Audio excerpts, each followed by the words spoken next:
Bible time நிகழ்ச்சிக்கு உங்கள் யாவரையும் நாங்கள் அன்புடன் வரவேற்கிறோம்.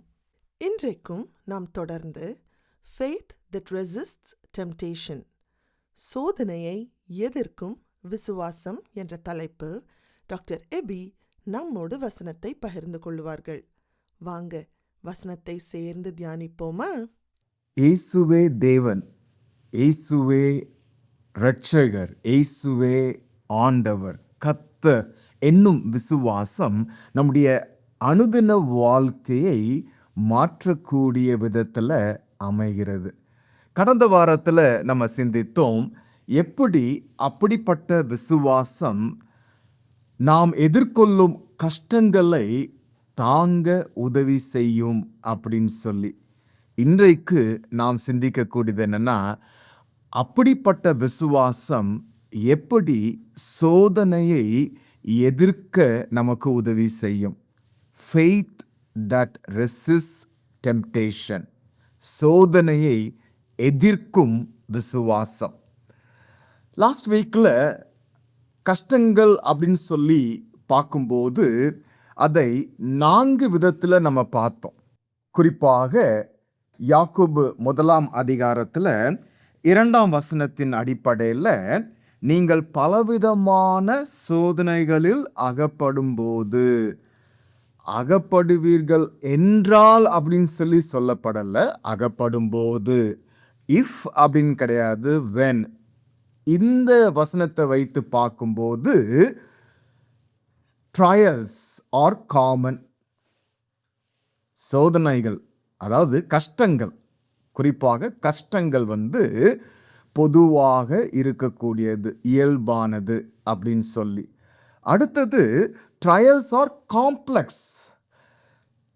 கஷ்டங்கள் அப்படின்னு சொல்லும்போது பலவிதமானது அப்படின்னு சொல்லி பார்த்தோம்.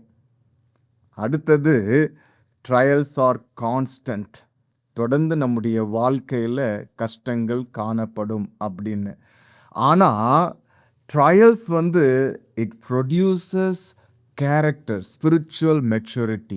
நம்முடைய வாழ்க்கையில் ஒரு ஆவிக்குரிய முதிர்ச்சியை அது ஏற்படுத்தும், ஆவிக்குரிய ஒரு நல்ல குணங்களை நமக்கு தரும் அப்படின்னு சொல்லி பார்த்தோம். அப்படிப்பட்ட நேரத்தில் நம்ம என்ன செய்ய வேண்டும்? பலவிதமான கஷ்டங்கள் மத்தியில் நாம் என்ன செய்ய வேண்டும் என்பதை நாம் கடந்த வாரத்தில் கற்றுக்கொண்டோம். முதலாவது நம்ம கற்றுக்கொண்டது என்னன்னா, நீங்கள் பலவிதமான சோதனைகளில் அகப்படும் போது உங்கள் விசுவாசத்தின் பரீட்சையானது பொறுமையை உண்டாக்கும் என்று அறிந்து அதை மிகுந்த சந்தோஷமாக எண்ணுங்கள் அப்படின்னு சொல்லி. Consider it pure Joy. இந்த இடத்துல கன்சிடர் இட் பியூர் ஜாய் அப்படின்னு சொல்லும்போது எண்ணுங்கள், இது உணர்ச்சிகள் கிடையாது. ஏனென்றால் கஷ்டமான சூழ்நிலைகளில் நம்முடைய உணர்ச்சிகளை வைத்து நாம் அதை தாங்குவதற்கு நம்மால் முடியாது. ஏனென்றால் அந்த டைமில் உணர்ச்சிகள் கஷ்டங்கள் மத்தியில் நம்ம கஷ்டத்தோடு காணப்படுவோம். ஆகவே தான் இந்த இடத்துல யாக்கோபு என்ன சொல்கிறார்னா, எண்ணுங்கள் அப்படின்னு சொல்லி சொல்கிறார். திங்க். நான் கடந்த வாரத்தில் சொன்னேன், God is not against us, he is for us. கடவுள் கஷ்டமான நேரத்தில் நமக்கு எதிரானவர் அல்ல, நமக்கு உதவி செய்யக்கூடியவர், நம்ம கூட இருக்கக்கூடியவர் என்பதை நீங்கள் சிந்தியுங்கள், எண்ணுங்கள் அப்படின்னு சொல்லி. அது மட்டும் இல்லை, அந்த மாதிரி நேரத்தில் ஞானத்தை கேட்டிங்கன்னா ஞானத்தை கொடுப்பேன் அப்படின்னு சொல்லியிருக்கிறார். இன்றைக்கு நாம் அதன் தொடர்ச்சியாக நாம் பார்க்க போகிறோம். Trials have consequences. கஷ்டங்கள் விளைவுகளை ஏற்படுத்தக்கூடியதாக இருக்குது. அது நல்ல விளைவுகளையும் ஏற்படுத்தும், அதே போல தவறான விளைவுகளையும் ஏற்படுத்தும். அதற்கு நல்ல குட் கான்சிக்வன்சஸும் இருக்குது, பேட் கான்சிக்வன்சஸும் இருக்கு. அதை குறித்து தான் இன்றைக்கு நம்ம சிந்திக்க இருக்கிறோம். உங்களுடைய வேதாகமத்தை யாக்கோபுக்கு எழுதின நிருபம் 1 அதிகாரம் வசனங்கள் 9 முதல் 18 வரை திருப்பிக் கொள்ளுங்கள். 9ஆம் வசனத்துல வாசிக்கிறோம், தாழ்ந்த சகோதரன் தான் உயர்த்தப்பட்டதை குறித்து மேன்மை பாராட்ட கடவன், ஐஸ்வர்யவான் தான் தாழ்த்தப்பட்டதை குறித்து மேன்மை பாராட்ட கடவன். நீங்க ஒருவேளை யோசிக்கலாம், யாக்கோபு தன்னுடைய நிருபத்துல கஷ்டங்களை குறித்து எழுதி கொண்டே வரார். எப்படி திடீரென்று தாழ்ந்த சகோதரனை குறித்து இல்லைன்னா ஐஸ்வர்யவானை குறித்து எழுதுறார் அப்படின்னு சொல்லி. இந்த இடத்துல முதலாவது நம்ம அறிந்து கொள்ள வேண்டியது என்னன்னா, யாக்கோபு என்ன சொல்றாரு? தாழ்ந்த சகோதரன் தான் உயர்த்தப்பட்டதை குறித்து மேன்மை பாராட்ட கடவன். தாழ்ந்த சகோதரன் அப்படின்னு சொல்லும்போது ஒருவேளை ஏழ்மையில் இருக்கக்கூடியவன் அல்லது ஏழை அப்படின்னு சொல்லலாம். உயர்த்தப்பட்டதை குறித்து இந்த நிருபத்தை யாக்கோபு யாருக்கு எழுதுறாருன்னா விசுவாசிகளுக்கு எழுதுறார். இந்த இடத்துல சகோதரன் அப்படின்னு சொல்லும்போது ஒருவேளை விசுவாசிகள்ல ஒரு சில பேர் இப்படிப்பட்ட நிலைமையில இருக்கலாம், ஆனால் அவர்கள் உயர்த்தப்பட்டிருப்பதை குறித்து மேன்மை பாராட்ட கடவன் அப்படின்னு சொல்லி யாக்கோபு சொல்றார். உண்மையிலே இயேசு கிறிஸ்துவை இரட்சகராக ஆண்டவராக ஏற்றுக்கொண்டதுனால இந்த சூழ்நிலையில் காணப்படுகிற அப்படிப்பட்டவர்களுக்கு அவர் ரட்சிப்பையும் பாவ மன்னிப்பின் நிச்சயத்தையும் கொடுத்து அவருடைய பிள்ளை என்கிற ஒரு அந்தஸ்தை தந்து உடன் சுதந்திரராக பார்க்கிறாரே, அதைதான் இங்கே யாக்கோபு நினைவுபடுத்தக்கூடியதாக நாம் பார்க்கிறோம். தாழ்ந்த சகோதரன் தான் உயர்த்தப்பட்டதை குறித்து. இப்படியாக தான் கர்த்தராகிய இயேசு கிறிஸ்துவை ஏற்றுக்கொண்டு விசுவாசித்ததுனால உயர்த்தப்பட்டிருக்கிறார்கள் அப்படின்னு சொல்லி. ஆனா அடுத்தது என்ன சொல்றாருன்னா, ஐஸ்வர்யவான் தான் தாழ்த்தப்பட்டதை குறித்து மேன்மை பாராட்ட கடவன். ஐஸ்வர்யவான் தாழ்த்தப்பட்டதை குறித்து. ஐஸ்வர்யவான் அப்படின்னு சொல்லும்போது ஒருவேளை அவங்க மேன்மை பாராட்டக்கூடியது எதன் மேல இருக்கும் அப்படின்னு சொல்லி கொஞ்சம் யோசித்து பாருங்களேன். ஒருவேளை அவங்களுக்கு இருக்கக்கூடிய பணம், அவங்களுக்கு இருக்கக்கூடிய மெட்டீரியல் பொசஷன்ஸ், அவங்களுக்கு இருக்கக்கூடிய எல்லா விதமான பொருட்கள், அதன் மேலே அல்லது அதை குறித்து மேன்மை பாராட்டக்கூடியவர்களாக இருப்பாங்க. ஆனால் இந்த இடத்துல யாக்கோபு என்ன சொல்றாருன்னா, அவர்கள் தாழ்த்தப்பட்டதை குறித்து மேன்மை பாராட்ட கடவர்கள் அப்படின்னு சொல்லி. தாழ்மைப்பட்டவர்களும் சரி, அதே போல ஐஸ்வர்யவான்களும் சரி, சிலுவைக்கு முன்பாக, சிலுவையின் நிழலுக்கு முன்பாக சரி சமம்தான். தாழ்த்தப்பட்டவனும் கிருபையினாலேயே ரட்சிக்கப்பட்டவன், ஐஸ்வர்யவானும் கிருபையினாலேயே ரட்சிக்கப்பட்டவன். ஆகவே தாழ்மைப்பட்டவனும் கர்த்தரை குறித்தே மேன்மை பாராட்ட வேண்டும், ஐஸ்வர்யவானும் கர்த்தரை குறித்தே மேன்மை பாராட்ட வேண்டும். இப்படி விசுவாசிகளை குறித்து சொல்லிட்டு அடுத்தது ஒருவேளை விசுவாசி அல்லாத ஒரு ஐஸ்வர்யவான் அவனுடைய முடிவு எப்படி இருக்கும் அப்படின்னு சொல்லி யாக்கோபு எழுதியிருக்கிறார். ட்ரையல்ஸுக்கும் இதுக்கும் என்ன சம்பந்தம்? இதற்கு நமக்கு நீதிமொழிகள் 30ஆம் அதிகாரம் நமக்கு உதவியாக இருக்கும். நீதிமொழிகள் 30ஆம் அதிகாரத்தில் 8ஆம் வசனம், அதில் குறிப்பாக 2வது பகுதி, தரித்திரத்தையும் ஐஸ்வர்யத்தையும் எனக்கு கொடாதிருப்பீராக, ஏன் நான் பரிபூர்ணம் அடைகிறதுனால் மறுதலித்து கர்த்தர் யார் என்று சொல்லாதபடிக்கும், தரித்திரப்படுகிறதுனால் திருடி என் தேவனுடைய நாமத்தை வீணிலே வழங்காதபடிக்கும் என் படியை எனக்கு அளந்து என்னை போஷித்தருளும். இது ஒரு நல்ல பிரேயர் ரிக்வெஸ்ட். தரித்திரமும் எனக்கு வேண்டாம், ஐஸ்வர்யமும் எனக்கு வேண்டாம் அப்படின்னு சொல்லி அதற்கு ஒரு காரணத்தை சொல்றார். ஏன் அப்படின்னா, தரித்திரம் இருப்பதனால திருடி. இந்த தரித்திரம் ஒரு கஷ்டம்தான், ஒரு ட்ரையல் தான், ரைட்? அப்படி இருக்கக்கூடிய நேரத்தில் நான் திருடி என் தேவனுடைய நாமத்தை வீணிலே நான் வழங்கிவிடக்கூடாது. அடுத்தது, ஐஸ்வர்யமும் ஒரு ட்ரையல் தான், அதுவும் ஒரு கஷ்டம்தான். நம்ம ஐஸ்வர்யத்தை கஷ்டமாக எண்ணுவதே கிடையாது. ஆனால் சில நேரத்தில் பணமும் செல்வமும் கூட கஷ்டத்தை ஏற்படுத்தக்கூடிய விதத்தில் அமையும். எப்படி என்றால், இந்த இடத்துல வாசிக்கிறோம், நான் பரிபூர்ணம் அடைகிறதுனால் மறுதலித்து கர்த்தர் யார் என்று சொல்லாதபடிக்கும். சில நேரத்தில் பணம் நமக்கு இருப்பதனால, செல்வம் நமக்கு இருப்பதனால கடவுளே தேவையில்லை என்கிற ஒரு முடிவுக்கு வந்து விடுவோம். கடவுளை நம்பாதபடிக்கு பணத்தை நம்பக்கூடியவர்களாக காணப்படுவோம். கர்த்தரை குறித்து மேன்மை பாராட்டாதபடிக்கு நமக்கு இருக்கக்கூடிய பணம், செல்வம், அவைகளை குறித்து மேன்மை பாராட்டுவோம். ஆகவே இந்த இடத்துல ஒருவேளை யாக்கோபு இதை ஏன் வைத்திருக்கிறார்னா, பலவிதமான சோதனைகள் சொல்றார்ல, பலவிதமான கஷ்டங்கள் சொல்றார்ல, இதுவும் ஒரு கஷ்டம்தான். தரித்திரத்தோடு இருப்பதும் ஒரு கஷ்டம்தான், தாழ்ந்த ஒரு சூழ்நிலையில் இருப்பதும் கஷ்டம்தான். அதே போல செல்வ செழிப்போடு இருப்பது, ஐஸ்வர்யமும் ஒரு கஷ்டம்தான் அப்படின்னு சொல்றார். இதை சொல்லி முடித்ததுக்கு பிறகு யாக்கோபு என்ன சொல்றாருன்னா, 12ஆம் வசனத்துல வாசிக்கிறோம், சோதனையை சகிக்கிற மனுஷன் பாக்கியவான் அப்படின்னு சொல்றார். இந்த இடத்துல கூட இந்த சோதனை அப்படின்னு சொல்லும் போது இது நம்மை பாவம் செய்ய வைக்கக்கூடிய அந்த சோதனை, அந்த டெம்டேஷன் கிடையாது. இந்த இடத்துல நம்ம பார்க்கக்கூடியது கூட அந்த ட்ரையல்ஸ், அந்த சோதனையை தான் இந்த இடத்துல யாக்கோபு சொல்றார். தொடர்ச்சியாக சொல்லிக்கொண்டே வர்றார். இந்த இடத்துல ஒரு நல்ல கான்சிக்வன்ஸை சொல்றார். ட்ரையல்ஸ் ஹேவ் கான்சிக்வன்சஸ், விளைவுகளை கண்டிப்பாக கஷ்டங்கள் ஏற்படுத்தும். இந்த இடத்துல அவர் சொல்லக்கூடியது என்னன்னா, நல்ல விளைவுகளை ஏற்படுத்தும். எப்படி? சோதனையை சகிக்கிற மனுஷன், சோதனையை தாங்குகிற மனுஷன்.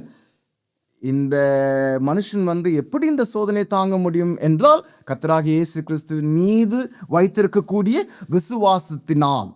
இயேசுவானவர் எனக்கு அகெயின்ஸ்ட் கிடையாது, எனக்கு அவர் எப்போதும் என் கூட இருக்கக்கூடியவர், எனக்கு சாதகமானவர் என்பதை விசுவாசித்து எண்ணக்கூடிய அந்த காரியம் எப்படிப்பட்ட ஒரு விளைவை ஏற்படுத்தும் என்றால், அவன் உத்தமன் என்று விளங்கின பின்பு கர்த்தர் தம்மிடத்தில் அன்பு கூறுகிறவர்களுக்கு வாக்குத்தத்தம் பண்ணின ஜீவ கிரீடத்தை பெறுவான்.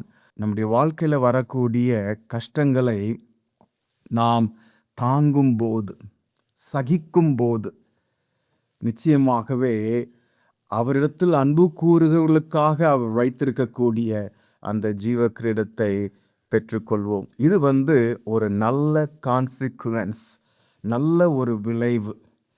இதுதான் ஆண்டவர் விசுவாசிகளிடத்தில் எதிர்பார்க்கிறார்.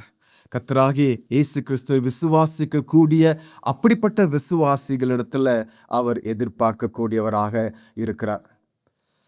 இயேசுவானவர் நம்முடைய பாவங்களுக்காக கஷ்டப்பட்டார், நம்முடைய அக்கிரமங்களுக்காக அவர் எல்லாவிதமான வேதனையும் அவர் சகித்து கொண்டார். மேன் ஆஃப் சாரோஸ், துக்கப்பட்டவராக இருந்தார். நம்முடைய பாவத்துக்கான தண்டனையை அவர் ஏற்றுக்கொண்டதன் நிமித்தமாக முள்கிரீடம் அவருடைய தலையில் வைக்கப்பட்டது. ஆனால் அவர் நம்முடைய பாவங்களுக்காக மரித்து உயிர்த்தெழுந்து இன்றைக்கு பிதாவின் வலது பரிசத்தில் வீற்றிருக்கிறார். நமக்கு வரக்கூடிய இப்படிப்பட்ட கஷ்டமான சூழ்நிலைகளில் கூட விசுவாசம் உள்ளவர்களாக நாம் காணப்படும் போது நிச்சயமாகவே நமக்கு அவர் ஜீவ கிரீடத்தை தருவார். நமக்கு அவர் ஜீவ கிரீடத்தை கொடுப்பதற்காக அவர் முள் கிரீடத்தை அவர் ஏற்றுக்கொண்டார். சோதனையை சகிக்க நாம் அழைக்கப்படுகிறோம். நம்முடைய வாழ்க்கையில கூட பலவிதமான கஷ்டங்கள் வர வாய்ப்பு உண்டு. ஒருவேளை ஃபினான்ஷியல் ட்ரையல், பணம் சம்பந்தப்பட்ட விதத்தில். அப்படிப்பட்ட நேரத்தில் நிச்சயமாகவே நாம் இரண்டு விதமான விதங்களில் செயல்பட முடியும். ஒரு விதமாக செயல்படுவது என்னன்னா, அந்த மாதிரி நேரத்தில் நாம் ஜெபிக்கலாம். அந்த மாதிரி நேரத்தில் கடவுளையே நம்பலாம். அந்த மாதிரி நேரத்தில் போதும் என்கிற மனதுடனே கூடிய தேவ பக்தி அப்படின்னு சொல்லி, ஓகே அது எனக்கு இருக்குது அப்படின்னு சொல்லி நம்ம திருப்தியாக இருக்கலாம். இதை கஷ்டங்களை நாம் தாங்கக்கூடிய அந்த விசுவாசம். ஆனால் அதே நேரத்தில் நாம் இப்படியும் செயல்படக்கூடியவர்களாக இருக்கலாம். எப்படி? பொறாமை கொள்ளுகிறவர்களாக, மற்றவர்களை கம்பேர் பண்ணி பொறாமை கொள்ளுகிறவர்களாக, இல்லைன்னா கடவுளை விசுவாசிக்காதவர்களாக, நம்பாதவர்களாக, இப்படிப்பட்ட சூழ்நிலையிலும் நாம் காணப்படலாம். ட்ரையல்ஸ் கஷ்டங்கள் 2 விதங்களில் விளைவுகளை ஏற்படுத்தும். முதலாவது நாம் பார்த்து கொண்டிருக்கிறது, அது சகிக்கும்போது ஜீவ கிரீடத்தை நாம் பெற்றுக்கொள்வோம் அப்படின்னு சொல்லி, எப்படி இதை நாம் சகித்து கொள்கிறோம், எப்படி இதை தாங்கிக் கொள்கிறோம் என்பது முக்கியம். ஆனால் 2வது விதத்தில் நாம் இதை பார்த்தோம் என்றால், இது தவறான விளைவுகளை ஏற்படுத்தும். அதை குறித்து தான் அடுத்தது யாக்கோபு சொல்லுகிறார். என்ன சொல்றார்னா, சோதிக்கப்படுகிற எவனும் தான் தேவனால் சோதிக்கப்படுகிறேன் என்று சொல்லாதிருப்பானாக. இந்த சோதனை என்னன்னா, அந்த ட்ரையல்ஸ்ல சரியான விதத்தில் தாங்காம சகிக்காமல் நம்மை பாவத்துக்கு நேராக, நான் ஒரு உதாரணத்தை சொன்னேன். நமக்கு பணத்தின் மூலமாக பண கஷ்டங்கள் வரும்போது நாம் ஜெபிக்கலாம், கடவுளை நம்பலாம், போதும் என்கிற மனதோடனே கூடிய தேவபக்தியோடு வாழலாம். அல்லது நம்ம பொறாமைப்படலாம், கர்த்தரை நம்பாமல் இருக்கலாம், இல்லைனா ஷார்ட்கட்டில் எப்படி பணத்தை சம்பாதிக்கலாம் அப்படின்னு சொல்லி யோசிக்கலாம். அந்த விதமான காரியத்தை குறித்து தான் இந்த இடத்துல யாக்கோபு சொல்றார். என்ன சொல்றாரு? சோதிக்கப்படுகிற எவனும் தான் தேவனால் சோதிக்கப்படுகிறேன் என்று சொல்லாதிருப்பானாக. இந்த விதமான சோதனை எப்படிப்பட்ட ஒரு சோர்ஸ்லேருந்து வருது அப்படின்னா, தேவன் சோதிக்கிறவர் அல்ல. இந்த இடத்துல நீங்க தொடர்ந்து வாசித்தீங்கன்னா, தேவன் பொல்லாங்கினால் சோதிக்கப்படுகிறவரும் அல்ல, ஒருவனையும் அவர் சோதிக்கிறவரும் அல்ல. ஸோ தேவன் நம்மை சோதிக்க மாட்டார். பாவத்துக்கு நேரான ஒரு சோதனையில் நம்மை தள்ள மாட்டார். இப்படி சொல்லும்போது உடனே நம்ம என்ன யோசிப்போம்னா, ஓ, சாத்தானை குறித்து நம்ம வாசிக்கும்போது அவன் சோதனைக்காரன் அப்படின்னு சொல்லி வேதத்தில் வாசிக்கிறோம். ஓ, அப்போ சோதனைகள் பிசாசினால் நமக்கு வருது அப்படின்னு சொல்லி யோசிப்போம். இந்த இடத்துல யாக்கோபு பிசாசை குறித்து சொல்லவே இல்லை. தேவன் நம்மை சோதிக்கிறவர் அல்ல அப்படின்னு சொல்லிட்டு, அடுத்தது இம்மீடியட்டாக அவர் சொல்லக்கூடியது என்னன்னா, அவன் தன் சுய இச்சைகளினாலே இழுக்கப்பட்டு சிக்குண்டு சோதிக்கப்படுகிறான். பின்பு இச்சையானது கர்ப்பம் தரித்து பாவத்தை பிறக்கும். பாவம் பூரணமாகும் போது மரணத்தை பிறப்பிக்கும். அவன் தன் சுய இச்சையினாலே இழுக்கப்பட்டு சிக்குண்டு சோதிக்கப்படுகிறான். ட்ரையல்ஸ் நேரத்தில் நம்ம சோதிக்கப்படாதபடிக்கு எச்சரிக்கையோடு இருக்க அழைக்கப்படுகிறோம். நமக்குடைய வாழ்க்கையில் வரக்கூடிய கஷ்டங்கள் சில நேரத்தில் நாம் பாவத்துக்கு நேராக தள்ளப்படுவதற்கு அது காரணமாக அமைந்துவிடும். ஆகவே நாம் எச்சரிக்கையோடு இருக்க வேண்டும். அதை தான் அடுத்த வசனத்தில் சொல்றாரு, என் பிரியமான சகோதரரே, மோசம் போகாதிருங்கள். நீங்க மோசம் போய் விடுவீங்க. ஆகவே என் பிரியமான சகோதரரே, மோசம் போகாதிருங்கள் அப்படின்னு சொல்லி யாக்கோபு எழுதுறார். சோதனை, இந்த சோதனை எப்படின்னா, பாவத்துக்கு நேராக நம்மை தள்ளி விடக்கூடிய சோதனை. ட்ரையல்ஸ், அதை நாம் சகித்து கொண்டோம் என்றால், தாங்கிக் கொண்டோம் என்றால் ஜீவ கிரீடத்தை பெற்றுக்கொள்வோம். கடந்த வாரத்தில் ஒரு ஸ்பிரிச்சுவல் மெச்சூரிட்டி நமக்கு கிடைக்கும் அப்படின்னு சொல்லி பார்த்தோம். ஒரு ஆவிக்குரிய முதிர்ச்சி. ஆனால் இந்த பகுதியில் நம்ம பார்க்கும்போது ட்ரையல்ஸை நாம் சரியான விதத்தில் அணுகாமல் போனால் சோதனையில் தள்ளப்படுவோம் அப்படின்னு சொல்லி பார்க்குறோம். ஈவன் ஒருவேளை நம்ம பண சம்பந்தப்பட்ட காரியத்தை குறித்து நம்ம ஒரு உதாரணத்தை பார்த்தோம். அதே போல ஐஸ்வர்யவானை குறித்து யோசிப்போமே. ஐஸ்வர்யத்தை குறித்து நம்ம பார்க்கும்போது அப்படிப்பட்ட காரியம் நமக்கு ஒருவேளை இருக்கும் என்றால் கடவுளுக்கு நன்றி சொல்லி, இது கடவுள் கொடுத்தது அப்படின்னு சொல்லி அவருக்கு நன்றி சொல்லி, கடவுளுக்கு கொடுக்க வேண்டியதை கடவுளுக்கு கொடுத்துட்டு அதே போல மற்றவர்களுக்கும் ஜெனரஸாக இருந்து கடவுளை குறித்தே மேன்மை பாராட்டுவது தான் அந்த கஷ்டங்களை தாங்கக்கூடிய அந்த விசுவாசம். ஆனால் அது எப்படி சோதனைக்குள்ளாக நம்மை அழைத்து செல்லும் என்றால், அப்படிப்பட்ட சூழ்நிலையில் இந்த பணம், இந்த செல்வம் இதெல்லாம் என்னுடைய ஒரு உழைப்பினால, என்னுடைய ஒரு சாமர்த்தியத்தினால்தான் கிடைத்தது அப்படின்னு சொல்லி யோசிக்கும்போது, கடவுளை விசுவாசியாமல் இருக்கும்போது, அப்படிப்பட்ட அந்த பணத்தை தவறான விதங்களில் நாம் செலவழிக்கும் போது அது சோதனைக்குள்ளாக நம்மை அழைத்து செல்லும். அவன் அவன் தன் சுய இச்சையினாலே இழுக்கப்பட்டு சோதிக்கப்படுகிறான்.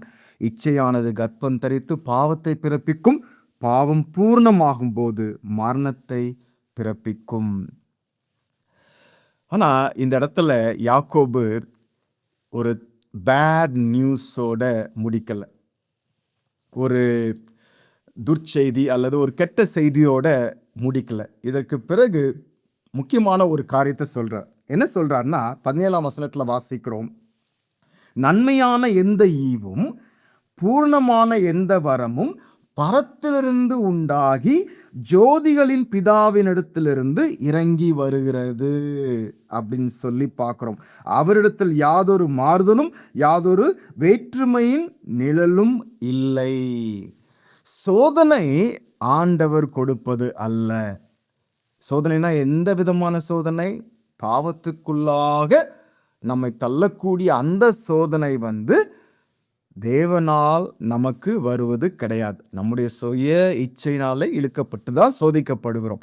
ஆனால் இந்த இடத்துல நம்முடைய கடவுளை குறித்து என்ன பார்க்குறோம்னா, எந்த ஈவும் எந்த வரமும் அது நன்மையானது, பூர்ணமானது, குட் அண்ட் பர்ஃபெக்ட், அது பரத்திலிருந்து உண்டாகி ஜோதிகளின் பிதாவினிடத்திலிருந்து இறங்கி வருகிறது. இந்த ஜோதிகளின் பிதாவினிடத்திலிருந்து இறங்கி வருகிறது அப்படின்னு சொல்லி பார்க்கும்போது 1 யோவான் 1ஆம் அதிகாரத்தில் 5ஆம் வசனத்தில் நம்ம வாசிக்கிறோம். என்ன வாசிக்கிறோம்னா, தேவன் ஒளியா இருக்கிறார், அவரில் எவ்வளவேனும் இருள் இல்லை. ஸோ இந்த இடத்துல அவர் ஒளியா இருப்பதுனால இருளே கிடையாது. அப்படிப்பட்ட ஒரு கடவுள், அதான் ஜோதிகளின் பிதாவினிடத்திலிருந்து இறங்கி வருகிறது. அவர்கிட்ட எந்த ஒரு தவறான நோக்கமும் கிடையாது அப்படின்னு சொல்லி தான் நம்ம அறிந்து கொள்கிறோம். எப்படி வெளிச்சம் உண்டாக கடவுதுன்னு சொன்னாரு, வெளிச்சம் உண்டாயிற்று.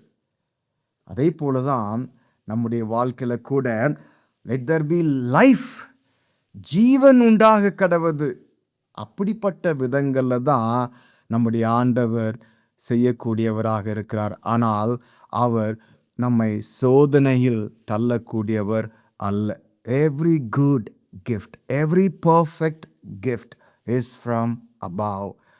எல்லா நன்மையான கிஃப்டும் பூர்ணமான கிஃப்டும் அவரிடத்திலிருந்து தான் நமக்கு வருது அப்படின்னு சொல்லி யாக்கோபு சொல்றார். அடுத்தது ஒரு பெரிய கிஃப்டை குறித்து சொல்றார். என்ன பெரிய கிஃப்டை குறித்து சொல்றார்னா, அவர் சித்தம் கொண்டு, யார் சித்தம் கொண்டு? தேவன் சித்தம் கொண்டு தம்முடைய சிருஷ்டிகளில் நாம் முதற் பலன்களாவதற்கு நம்மை சத்திய வசனத்தினாலே ஜெனிப்பித்தார். எல்லா விதமான குட் அண்ட் பர்ஃபெக்ட் கிஃப்ட் பரலோகத்திலேருந்து வருது அப்படின்னு சொல்லி நம்ம பார்த்தோம். அதுக்கு ஒரு எக்ஸாம்பிள் என்ன சொல்கிறாருன்னா, ஈவன் நீங்கள் ஒரு புதிய மனுஷனாக ஜெனிப்பிக்கப்பட்டிருக்கிறீர்களே, இது கூட அவர் சித்தம் கொண்டு உங்களுடைய வாழ்க்கையில இதை செய்திருக்கிறார்.